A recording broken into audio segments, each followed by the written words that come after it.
وصحبه أجمعين اللهم علمنا ما ينفعنا وانفعنا بما علمتنا وزدنا علما وعملا متقبلا وارزقنا رزقا حلالا كثيرا واسعا يا أرحم الراحمين اللهم إنا قد استودعناك بما علمتناه فارده إلينا عند حاجتنا إليه ولا تنسنا يا رب العالمين اللهم أخرجنا من ظلمات الجهل وأكرمنا بنور العلم وأحسن أخلاقنا بنور الحلم وصلى الله على سيدنا محمد وعلى آله وصحبه وبارك وسلم أما بعد Alhamdulillah, bersyukur kita kepada Allah Subhanahu wa taala kerana dengan taufik dan hidayahnya dapat sama-sama kita menunaikan salat Isyak secara berjemaah dan diikuti dengan salat tarawih, dan insya-Allah kita telah dikurniakan oleh Allah Subhanahu wa taala dengan pahala qiyamul lail separuh malam dengan kita sembahyang Isyak secara berjemaah sebentar tadi. Jadi insya-Allah pada malam ni kita akan dengar sedikit tazkirah. Sebenarnya tuan-tuan, tazkirah ni bagi saya paling payah tuan-tuan. Dia tak macam kuliah maghrib. Kuliah maghrib senang, tazkirah payah. Pasal waktu pendek. Mengah aku nak terkejar-kejar ni tuan-tuan. Ni lepas ni nak smack down dekat Subang Suria pula. Ala kulli hal, kita buatlah sekadar termampu. Tuan-tuan semua, memandangkan Ramadan merupakan syahru allazi unzila fihi al-Quran, bulan yang Allah turunkan Al-Quran padanya. Jadi elok kita ni memahami beberapa ayat-ayat Al-Quran. A'udzubillahi minasyaitonirrajim. Bismillahirrahmanirrahim. Saya nak cerita dekat tuan-tuan secara ringkas tafsiran surah At-Tin. Bismillahirrahmanirrahim. Wat-tini waz-zaitun وطور سينين وهذا البلد الأمين لقد خلقنا الإنسان في أحسن تقويم ثم رددناه أسفل سافلين إلا الذين آمنوا وعملوا الصالحات فلهم أجر غير ممنون فما يكذبك بعد بالدين أليس الله بأحكم الحاكمين. Sunat bila kita habis baca surah At-Tin, kita jawab bala wa ana ala zalika minasyahidin. Sunat kita jawab macam tu. Maksudnya bila Allah katakan alaisallahu bi ahkamil hakimin, bukankah Allah itu sebaik-baik hakim, kita pun jawab bala, bahkan wa ana ala zalika minasyahidin, dan aku menyaksikan ya Allah. Allah Ta'ala berfirman wat-tini waz-zaitun. Semua orang tahu belaka. Watin, Allah bersumpah dengan ciptaannya, iaitu buah tin, bukan buah dalam tin. Buah dalam tin tu lecikang, betul tak? Watin demi buah tin, waz-zaitun demi buah zaitun, bukan zaitun sami'un. Ya, ni jenis buah-buahan yang Allah Ta'ala cipta ada kebaikan padanya. Selain daripada buah-buah ni, rasa-rasanya adalah orang kata kelebihan, tapi tidak sehebat kepada atin wa zaitun. Walaupun negara kita ada durian, dia tak ada wad durian wal musang king wal kong king kong, tak ada tuan-tuan. Watini wa zaitun wa turi sinin, dan demi bukit Tur Saina. Tur, bukit Tur, tempat Nabi Allah Musa alaihi salatu wasalam bermunajat kepada Allah selama 40 hari untuk mendapat kitab Taurat. Wa turi sinin, sinin dengan makna al-mubarak, yang diberkati. Ini mengikut tafsiran mazhab kita ahlu sunnah wal jamaah. Watin demi buah tin, wa zaitun buah zaitun, wa turi sinin dan bukit Turu Saina yang diberkati. Tetapi ada satu kumpulan namanya Syiah tuan-tuan. Kenal Syiah tuan-tuan? Syiah ni satu makhluk asing yang perlu dijauhi. Syiah mentafsirkan apa? Watin demi Hasan, wa zaitun demi Husin, wa turi sinin demi Sayyidina Ali. Jauh gila lagi tuan-tuan. Ikut mak abang kau je tafsir. Ini puak-puak Syiah tuan-tuan, jengkreng tafsiran dia orang. Ngarut. Wa hadzal baladil amin, dan inilah bumi yang aman, iaitu Makkah al-Mukarramah. Allah mulakan dengan bumi yang tua, iaitulah bumi Damsyik yang adanya buah tin, buah zaitun. Kemudian Allah Ta'ala iringi dengan bumi yang kedua yang tuanya, Iaitulah bumi Mesir yang ada bukit Turu Saina. Kemudian bumi yang ketiga tuanya iaitulah bumi Makkah Al-Mukarramah. Kenapa saya kata bumi Damsyik yang paling tua? Sebab kalau kita baca sejarah, pembunuhan yang pertama berlaku di Damsyik, di ibu kota Syria. Pembunuhan Qabil anak Nabi Adam bunuh adik dia Habil di sebuah bukit bernama Jabal Qasiyun. Sempena pembunuhan tersebut diberi nama Damsyik daripada dua perkataan Damun Syaqiq, darah Syaqiq, adik-beradik seibu sebapa. Damun Syaqiq dicantumkan jadi Damsyik. Laqad khalaqnal insana fi ahsani taqwim. Sesungguhnya kami telah menciptakan manusia ini pada seelok-elok kejadian. Manusia ni ciptaan paling elok tuan-tuan. Ya, mata dia, hidung dia kan. Mana lubang kat bawah, lubang tak ke atas tuan-tuan. Kalau lubang ke atas payah hujan-hujan gini lemas kita. Macam tu kan. Kena pula musim denggi membiak, letih kita Syekh. MBSA check ni pasal ada air bertakung ni dekat lubang hidung kau, tak pasal kena compound. Jadi Allah Ta'ala cipta manusia ni fi ahsani taqwim, pada seelok-elok kejadian. Macam mana ciptaan yang lain yang cantik-cantik, dia takkan boleh lawan ciptaan manusia. Ada satu cerita disebutkan dalam tafsir ni. Zakar al-Imam al-Qurtubi anna Isa al-Hashimi kana yuhibbu zawjatahu hubban syadidan. Di zaman pemerintahan Khalifah Al-Mansur, ini zaman Imam Abu Hanifah. Imam Al-Qurtubi cerita, ada seorang YB bernama Isa bin Isa Al-Hashimi. Dia ni cukup sayang dengan bini dia, sayang sungguh-sungguh lah. Faqala laha yawman, satu hari dia kata ke bini dia, anti talikun salasan illam takuni ahsan minal qamar. Dia kata dekat bini dia, kalau rupa kau ni, kalau bulan lebih cantik daripada kau, aku ceraikan kau. Dia kata macam tu kat bini dia. Kalau bulan lebih cantik daripada kau, aku ceraikan kau. Ini orang Arab ni yang bengong-bengong sungguh tuan-tuan. Pelik-pelik dia buat apa? Dia buat perumpamaan kan. Fahtajabat anhu wa qalat talaqtani fala uhillu laka fahazina haznan syadidan. Lalu bini ni bila dengar lelaki dia kata macam tu, fahtajabat, cepat-cepat dia tutup kepala dia pakai tudung. Dia kata, aku telah diceraikan oleh kau dah ceraikan aku. Mana ada orang boleh lawan bulan? Bulan paling lawa lah. Bulan ni tuan-tuan letak kat mana pun lawa. Bulan ni kau letak macam ni, rupa bendera dia macam tu cantik, dia tak payah repair-repair dah, maintain. Faham tak cerita aku ni? Lambat faham, payah betul lagu ni. Jadi menyebabkan Isa Al-Hashim ini sedih. Apa salah aku buat terlanjur cakap macam tu, pelik-pelik sangat. Tak pasal bercerai dengan bini aku ni. Fadhahaba ila al-Khalifah Al-Mansur wa akhbarahu al-khabar fastahdara al-fuqaha wastaftahum. Jadi bila keadaan panik, YB ni pun jumpa dengan Khalifah Al-Mansur, minta Khalifah selesaikan masalah dia ni. Khalifah kata, bangang sungguh kau ni. Kau punya pasal aku pula nak settle.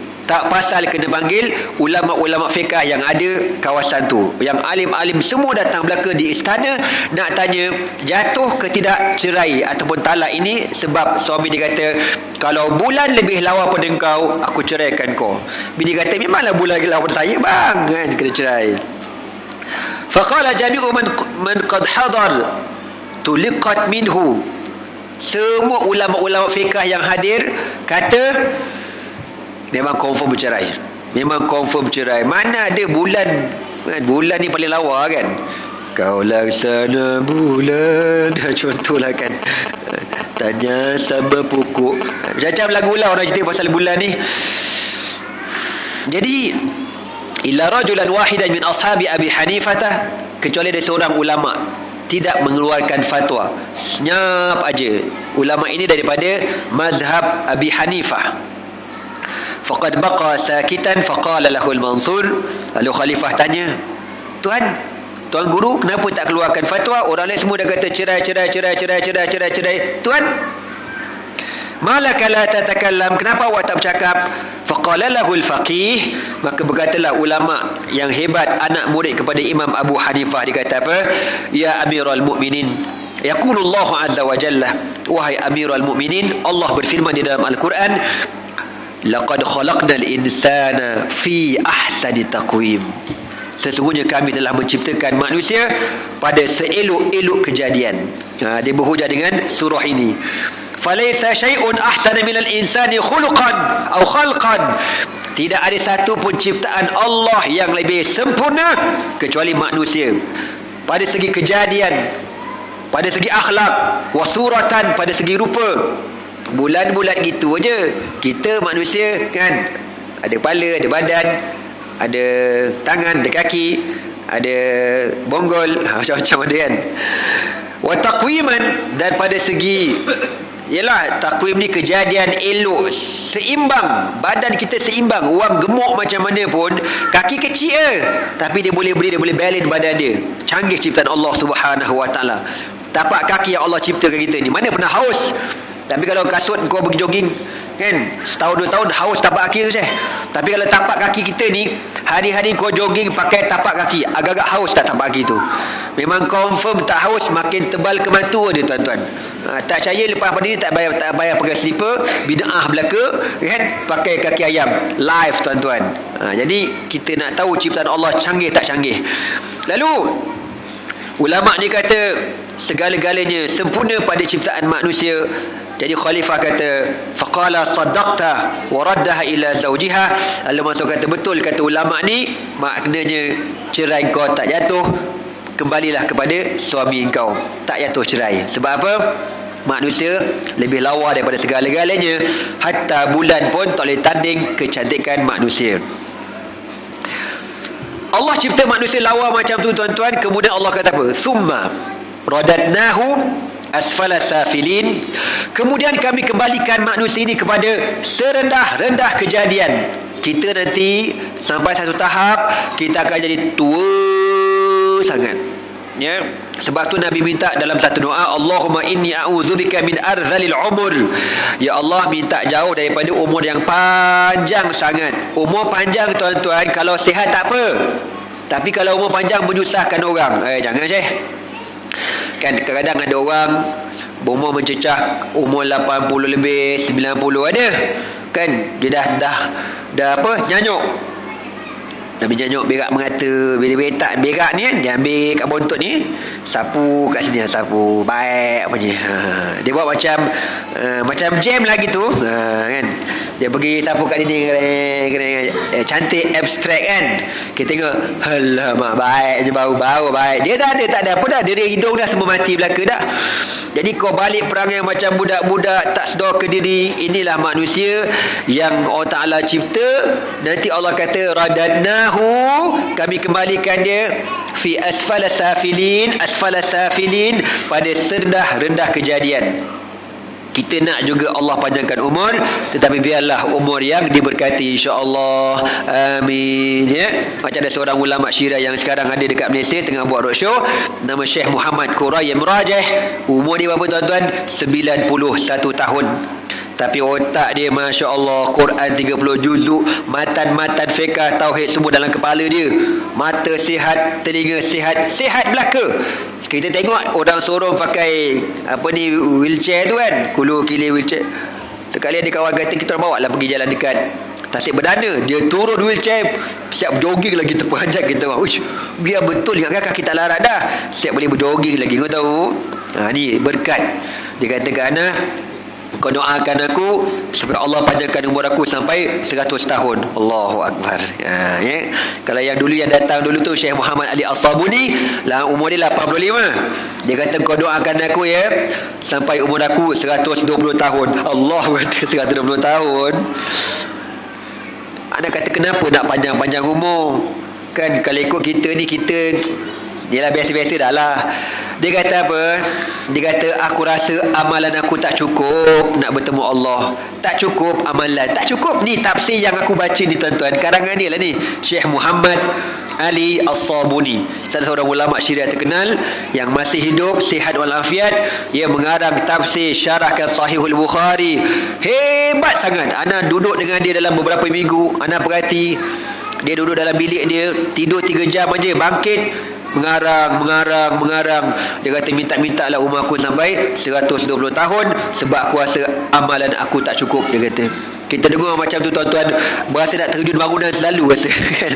Umur kita Allah, malas nak kabur lah, buat malu je. Jadi Allah Ta'ala kembalikan manusia kepada serendah-rendah kejadian. Masa tu kau nak beramal pun dah tak boleh, dah tua, dah nyanyuk, dah tak larat, dah merapuh, dah kena stroke. Illal ladzina amanu, kecuali orang-orang yang beriman, wa amilus salihat, dan beramal dengan amalan yang saleh, falahum ajrun ghairu mamnun, bagi mereka pahala ghairu mamnun. Ingat betul-betul ayat ni, falahum ajrun ghairu mamnun, bagi mereka pahala yang tidak akan terputus. Orang beriman ni tuan-tuan, Allah janji dia punya pahala takkan putus. Caranya macam mana? Caranya engkau daripada muda kena buat kebajikan banyak-banyak, kena rajin baca Quran, kena banyak berselawat, kena rajin berzikir, kena rajin ibadat, kena berjuang Islam. Umur muda ni buat kerja Islam betul-betul, buat sampai kau dah tua besok, dah tak larat kan, kau kena stroke ke, na'udzubillah min zalik, kena kencing manis ke, na'udzubillah min zalik kan, kena macam-macam penyakit lah. Macam Ustaz Azizan kan, bekas Menteri Besar Kedah, dah kena potong dah kaki. Orang yang kena potong kaki tu Ustaz Azizan tu, insya-Allah Allah kata apa? Falahum ajrun ghairu mamnun. Walaupun dia terlantar dekat hospital, pahala tetap jalan, tak berhenti. Sebab apa? Sebab daripada muda buat kerja Islam tuan-tuan. Sampai waktu Allah rehatkan dia, Allah kafarahkan dosa dia, tapi falahum ajrun ghairu mamnun. Ini beruntung. Jadi kita minta-mintalah supaya Allah Ta'ala jadikan kita ni masa muda dan masa tua bekerja untuk Islam, insya-Allah. Amin. Amin pun tak kuat korang ni. Amin. Macam tu lah. Ke tak nak lantak korang lah. Payah betul. Jadi maknanya tuan-tuan, bila kita dah tak larat kan, duduk kat hospital, na'udzubillah, dengan wayar berselirat, sebulan, 2 bulan, 3 bulan tak sedar ke diri. Contohlah kan, kalau kau kena stroke dan sebagainya, Allah kata dia dapat pahala tu macam masa dia muda, masa dia kuat, masa dia rajin sembahyang, masa rajin mengajar, masa rajin belajar, masa rajin baca Quran, masa dia rajin bersedekah. Padahal tak buat apa pun, terbaring aja. Allah kata apa? Falahum ajrun ghairu mamnun. Pahalanya tidak putus, berterusan seakan-akan dia masih sihat lagi. Fama yukadzibuka ba'du. Kenapa masih lagi mereka ingin mendustakan kau wahai Muhammad biddin, dengan agama ini? Mana Allah Ta'ala ciptakan manusia daripada muda, besar, sihat, lepas tu Allah Ta'ala bagi sakit kan. Jadi kalau orang biasa macam tadilah, tak ada keuntungan hidup dia. Tapi kalau orang yang jaga agama betul-betul, muda pun dia beruntung, tua pun dia beruntung. Maka Allah kata fama yukadzibuka ba'du biddin. Kenapa masih ada lagi orang-orang yang nak mendustakan agama? Alaisallahu biahkamil hakimin. Bukankah Allah itu sebaik-baik hakim, yang paling bijak, bijaksana, yang menciptakan manusia, yang menentukan segala-galanya. Maka kita dah sebutkan tadi, bila kita baca surah ini, sunat kita baca bala, bahkan wa ana ala zalika minasyahidin, dan saya termasuk orang yang menyaksikan. Dia ada beberapa surah tuan-tuan yang kita sunat menjawab bila habis baca surah tu. Antaranya surah Tabarakallazi biyadihil mulk kan, di hujung surah Al-Mulk. Apa hujung dia? Ya, aku pun tak ingat juga. Apa jenis Ustaz? Kul ara'aytum, wujud Ustaz. Ana respect Ustaz. Lepas ni nak cium tangan Ustaz. Kul ara'aytum in asbaha ma'ukum ghaura faman ya'tikum bima'in ma'in. Makna dia apa? Kul ara'aytum. Katakan wahai Muhammad, ara'aytum, apa pendapat kamu, in asbaha ma'ukum ghaura, kalau Allah Ta'ala jadikan air yang kita minum ni ghaura, dalam ceruk bumi jauh, kau tak boleh ambil air tu, kau press, kau sedut pakai mesin apa benda pun tak boleh keluar. Faman ya'tikum bima'in ma'in, siapa yang keluarkan air itu? Siapa dia? Maka jawapan kita kata Allahu Rabbul Alamin. Sunat kita jawab Allahu Rabbul Alamin. Allah lah Tuhan semesta alam yang mengeluarkan air itu. Jangan action lah, jangan action. syarikat syabas, jangan action. Engkau cas-cas orang sedap sangat kan, Allah telah tarik nikmat dengan aku kena tak pasal, nauzubillah min zalik. Jadi nikmat yang Allah bagi ni share elok, gunakan elok, jangan sombong. Tapi kalau aku dah tarik besok, kul ara'aitum in asbaha ma'ukum ghaura faman ya'tikum bima'in ma'in, maka sunat jawab Allahu Rabbul Alamin. Okey, sekali itulah tuan-tuannya sedikit tazkirah kita pada malam ni. Tu aku cakap tadi tu, tazkirah ni tuan-tuan boleh pengsan katanya. Okey, dia orang pun dah bagi syarat suruh berhenti dah ni. InsyaAllah panjang umur murah rezeki, kita bertemu lagi. Semoga Allah berkatkan pertemuan kita. Aku liqauli hadza wa astaghfirullah li wa lakum. Wassalamualaikum warahmatullahi taala wabarakatuh. Takbir.